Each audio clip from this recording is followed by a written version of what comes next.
हमारे ससुरा जी के बिगहा भर खेतवा होना रामा हमहु जे डर दिहे जरैया होना रामा हमहु जे डर दिहे जरैया होना जब हो जरैया मोरा भइले तैयारवा होना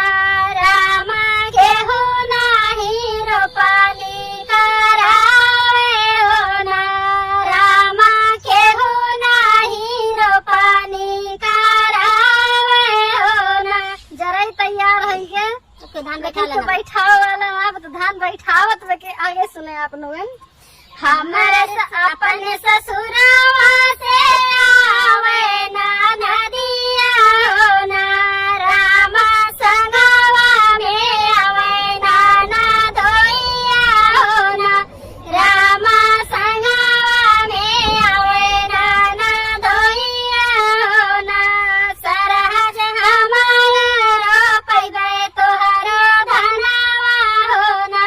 सरहज हमाही रोपैबे तोहरो धनवा होना जब देखत हम धान ना हमरे सरहज के बैठत में सोचत हई बेचारू ला हम चली बाटवा बैठवा दे एक तो देखे मोहानन तो बड़ी जोर से जीजा जो अपने सरहजी का बैठवाएं धान तो आगे देखें